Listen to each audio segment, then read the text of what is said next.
देखिए आज नया चैप्टर शुरू करने जा रहे हैं जिसका नाम है बल तथा गति के नियम, force and laws of motion. देखिए इसमें न्यूटन बाबा आएंगे और गैलीलियो साहब आएंगे, उनकी पूरी बातें होंगी। बहुत सारी बातें आपको ये पता चलेंगी कि जब हम लोग कार में बैठे होते हैं और कार अचानक से मुड़ जाती है, हमारा सर लगता है जाके शीशे से लग जाता है, ठीक है। बस में खड़े हुए हैं पकड़े हुए डंडा, और जैसे ही बस रुकी हम आगे की तरफ चले जाते हैं, जैसे ही बस अचानक से चलते हम पीछे की तरफ हो जाते हैं। ये सारे राज इस चैप्टर में खुलने वाले हैं, ठीक है। तो सबसे पहले हम लोग इस चैप्टर में जो बात करेंगे वो बात हो रही है बल की, यानी फोर्स। ये फोर्स क्या होता है, कोई बताएगा? किसी को पता है बल क्या होता है?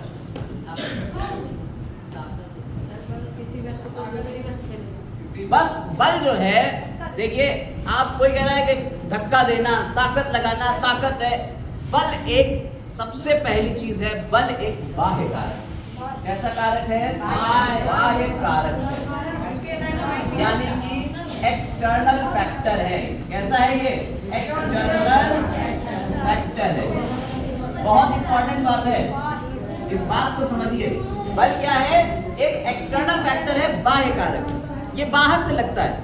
आप क्या करिए, आप एक ट्रेन के अंदर बैठ जाइए, या आप एक बस के अंदर बैठ जाइए, आप एक कार के अंदर बैठ जाइए, अंदर बैठ जाइए, और बैठने के बाद कार चलाइए, स्टार्ट मत करिए, आप उसमें धक्का लगाइए अंदर से। क्या कार चलेगी? ट्रेन चलेगी? बस चलेगी? ये बस चलने के लिए वो कहता है, कभी कभी बस खराब हो जाती है, वो कहता है धक्का लगाओ। तो धक्का लगाने के लिए हम क्या करते हैं? अंदर से खिड़की में लगा तो रहे हैं, तुम चला ही नहीं रहो, तो अंदर से लगा रहे हैं धक्का। क्या लगता है ऐसा? बाहर उतरते हैं, फिर पीछे से धक्का लगाते हैं। यानी बल लगाने के लिए हमें क्या करना पड़ेगा? बाह्य बनना पड़ेगा, आंतरिक नहीं, अंता नहीं बनना पड़ेगा। ये बात समझ लीजिए, बात बहुत इंपॉर्टेंट बात है। बल बाह्य कारक है, अंता कारक नहीं है। फैक्टर है, कारक है। कारक है तो कारक कोई काम करता है। कारक क्या करता है? कोई काम करता है। बल लगा के हम क्या क्या कर सकते हैं? किसी रुकी हुई वस्तु को चला सकते हैं, किसी रुकी हुई वस्तु को चला सकते हैं, किसी चलती हुई वस्तु को रोक सकते हैं, या किसी की वस्तु जो जा रही है, गतिमान वस्तु की दिशा में परिवर्तन कर सकते हैं, उसे मोड़ सकते हैं। यानी बेसिकली वस्तु की स्थिति में परिवर्तन कर सकते हैं। सकते हैं, मैंने क्या कहा? सकते हैं वस्तु की स्थिति में। ए भैया, तुमने कहा कि बल लगा के हम किसी वस्तु को चला सकते हैं, तुमने कहा लगा रहे हैं हम बल। अरे भैया, ये दीवार नहीं चल रही, क्या हो रहा है भाई? ये दीवार चल नहीं रही है, बल तो सर लगा रहे हैं, आपकी बात तो गलत हो गई। बल लगा रहे हैं लेकिन आपकी बात तो गलत। मैंने क्या कहा? बल लगा के हम किसी गतिमान वस्तु को रोक सकते हैं। अब तुम ट्रेन के आगे आ जाओगे आज, तो तुम्हें रोक के रहेंगे, क्या रुक पाएगी? नहीं रुक सकते हैं। यानी हम कोशिश कर सकते हैं, ये नहीं कि वो चल ही जाए या रुक ही जाए। अब दीवार पे हमने धक्का लगाया तो दीवार चल ही जाए, हमने क्या कहा? कर सकते हैं। बल का कॉन्सेप्ट समझ में आया?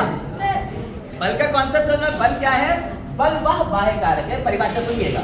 बल वह बाह्य कारक है जिसके द्वारा हम किसी रुकी हुई वस्तु को गतिमान अवस्था में ला सकते हैं, किसी चलती हुई वस्तु को यानी गतिमान वस्तु को रोक सकते हैं, अथवा किसी गतिमान वस्तु की दिशा में परिवर्तन कर सकते हैं। मोड़ दिया साइकिल का स्टैंड, ऐसे स्टीयरिंग वो घूम गई, ठीक है, हैंडल ऐसे मोड़ देंगे वो ऐसे घूम जाएगी, तो दिशा में परिवर्तन कर सकते हैं। बल के बात समझ आया? बल कैसी राशि है? बल एक सदिश राशि है। बल क्या है? एक सदिश राशि। सदिश राशियां क्या होती हैं? सदिश राशियां वो होती हैं जिनको व्यक्त करने के लिए परिमाण और दिशा दोनों की आवश्यकता पड़ती है। यानी कि इसमें क्या होगा? परिमाण भी होगा और दिशा भी होगी। भाई पॉइंट समझिएगा, बहुत इंपॉर्टेंट बात है। और यहीं से अभी एक राज खुलने वाला है। अभी एक राज जो हम अभी एक्ट करके आपको दिखवाएंगे वो यहीं से खुल जाएगा। परिमाण भी है और दिशा भी है। यानी कि हमने कहा बल तो लग रहा है, बल का मात्रक क्या होता है? न्यूटन। मात्रक क्या है बल का? न्यूटन, ठीक है, ठीक। और इसे m से लिख देते हैं। बल का मात्रक क्या है? न्यूटन। तो हमने कहा अगर बल लग रहा है तो कैसे बल लगा? कितना बल लग रहा है? कोई पूछे कितना बल लग रहा है? तो 5 बल लग रहा है क्या? नहीं, खाली 5 नहीं होता है, 5 न्यूटन लग रहा है। ये तो हो गया क्या इसका परिमाण। अब बल में क्या है दूसरी चीज, किस तरफ लग रहा है, पूरब की तरफ लग रहा है, पश्चिम की तरफ लग रहा है, उत्तर की तरफ लग रहा है, दक्षिण लग रहा है, कैसे लग रहा है, ईस्ट वेस्ट नॉर्थ साउथ कैसे लग रहा है, हमें ये भी फाइंड करना होता है। ठीक है, ईस्ट वेस्ट नॉर्थ साउथ हमें ये भी पता होना चाहिए। तो हमने कहा 5 न्यूटन का बल पूरब की ओर, ठीक है, पूर्व की ओर हमारा 5 न्यूटन का बल लगा, यानी कि बल ऐसे लग रहा है। समझ में आई, दिशा बताना, समझ में आ गई बात या नहीं। तो बल को बताने के लिए हमें दिशा भी पता होना चाहिए और कितना लग रहा है उसका परिमाण भी हमें पता होना चाहिए। ठीक है, अब बल जो है अलग अलग प्रकार के बहुत सारे बल होते हैं, लेकिन यहाँ आपको 9th क्लास में शुरुआत में पढ़ना है 2 प्रकार के बल, एक संतुलित बल और दूसरा असंतुलित बल। ठीक है, बल 2 प्रकार के मेन पढ़ना है। दिशा समझ में आ गई, दिशा और परिमाण है। ठीक है, बल को बताने के लिए दिशा और परिमाण और बल का मात्रक न्यूटन। ठीक, अब हम लोग बात करने जा रहे हैं बैलेंस और अनबैलेंस फोर्स, यानी संतुलित असंतुलित। ठीक है, संतुलित एवं असंतुलित बल। अब जरा आइए, 3 लोग आ जाए यहाँ पे, एक आप आ जाइए, एक आप आ जाइए, एक आप आ जाइए। ठीक है, आइए बीच में आइए आप। ठीक है, अब इनको आप दोनों ऐसे खींचिए कि ये यहीं रुके रहे, ये हिले ना। ठीक है, ये हिले ना बिल्कुल भी। अब जाओ, हम यहाँ पे एक मार्क कर देते हैं, लाइन बना देते, थोड़ा आगे दो, हम यहाँ पे एक मार्क कर दे रहे हैं। ठीक है, ये वो पर्सन है, दिख रहा है? चलिए आइए यहाँ पे खड़े हो जाइए आप।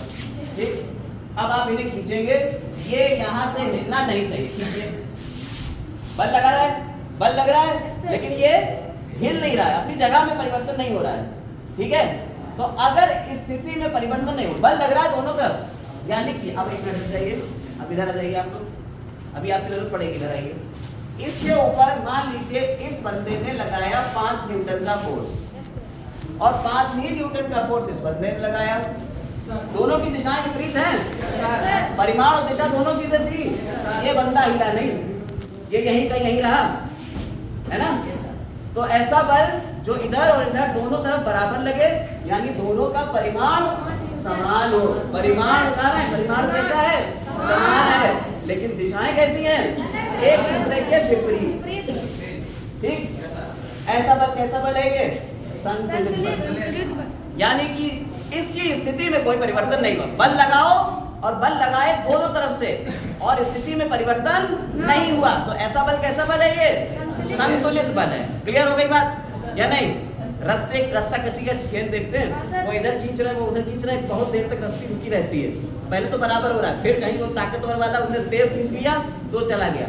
आइए अब जरा एक टाइम पे इसी में कोई ऐसा करे, आप आ जाइए फिर वहीं पे स्थिति में। अब ऐसा करिए कि कोई एक तरफ खींच दे, ज्यादा बल लगा के, ये गए। ठीक है, तो अब क्या हुआ, अब उधर बल ज्यादा लग गया, इधर बल कम हुआ, यानी कि ये बंदा अब इधर से शिफ्ट करके इधर चला गया, ये इधर आ गया, ये शिफ्ट कर गया इधर। समझ में आई बात या नहीं। ये बंदा इधर से शिफ्ट करके इधर चला गया, क्यों गया, क्योंकि इधर अधिक बल लग रहा है। मान लो 10 न्यूटन का लगने लगा और इधर बल कैसा था, 5 न्यूटन लगा। तो अब परिणामी बल क्या हुआ, परिणामी बल देखिए यहाँ पे हम क्या कहते हैं, नेट फोर्स। इस पॉइंट को पकड़िएगा, नेट फोर्स।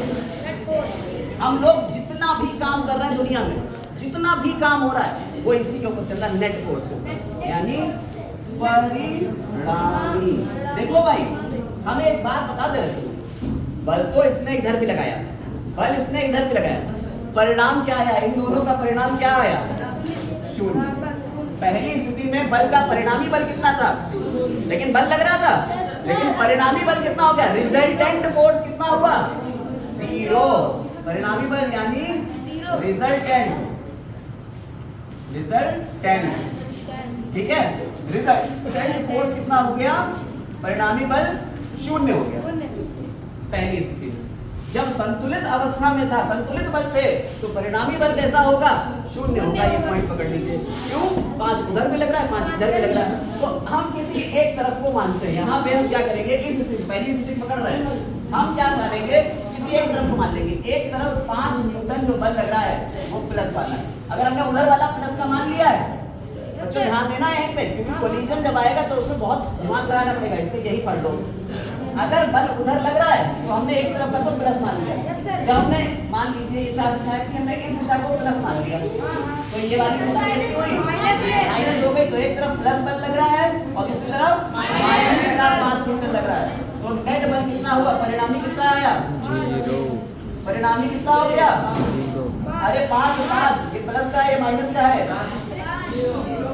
0 न्यूटन का बल लगा यार।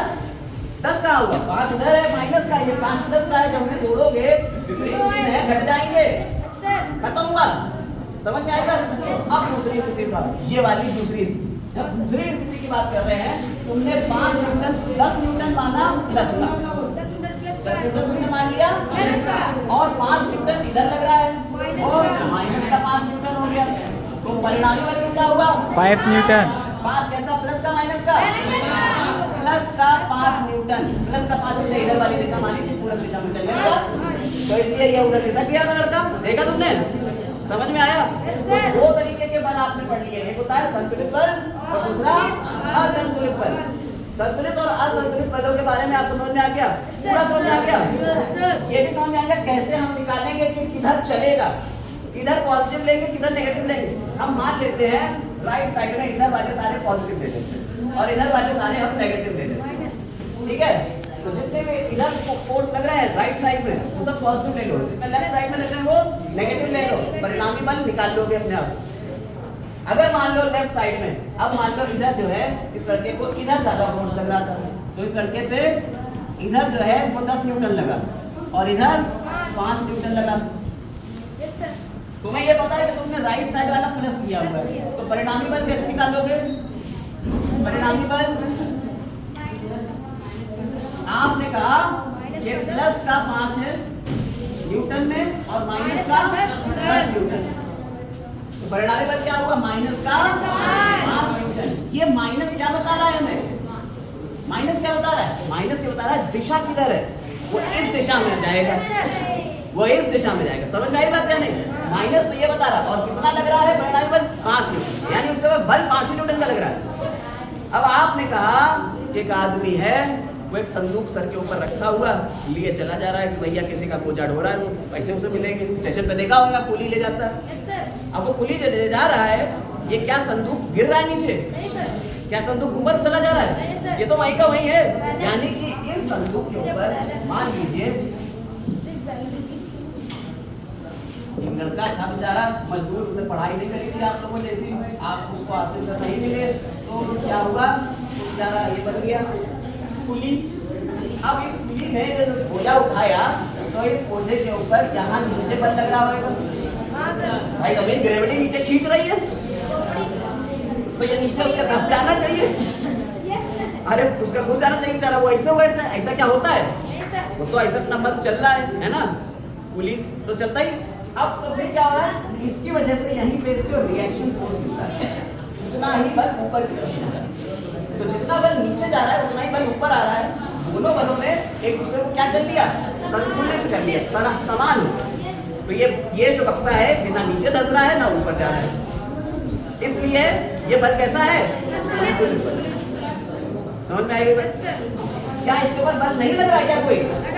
परिणामी बल 0 है, लेकिन बल उसमें नीचे की तरफ भी लग रहा है और बल ऊपर की तरफ भी लग रहा है, लेकिन समान है और विपरीत दिशाओं में, इसलिए ये कहीं नहीं रहा। अब जरा एक बात और समझिए, संतुलित बल की एक और खासियत होती है। संतुलित बल की एक और खासियत होती है, जैसे मान लीजिए कि मैंने यहाँ पे चौक लिया, हाँ ये चौक है, इस चौक के ऊपर हमने फोर्स लगाया, इधर भी लगा रहे हैं इधर भी लगा रहे हैं। अब चाहे चौक तो सही है, लेकिन अगर चौक की जगह रबड़ होती वो तो खिंच जाती है ना, रबड़ होती वो खिंच जाती। लेकिन अगर ये फोर्स संतुलित होता, बल कैसा होता? संतुलित होता, तो रबड़ अपनी स्थिति नहीं बदलती, आकार बदल जाता। खिंच जाती, पतली हो जाती, लेकिन उसकी स्थिति नहीं बदलती। मिट्टी ले लेते, मिट्टी को आपने लिया और मिट्टी को दबाया, गीली मिट्टी ली उसे दबाया, क्या उसकी जगह बदली? लेकिन उसका आकार बदल गया। तो संतुलित बल से आकार बदल सकता है, लेकिन स्थिति नहीं बदलेगी। ये पॉइंट पकड़ लीजिएगा। और असंतुलित बल हमेशा स्थिति बदलेगा, या तो इधर ले जाएगा, या इधर ले जाएगा, या ऊपर ले जाएगा, या नीचे ले जाएगा।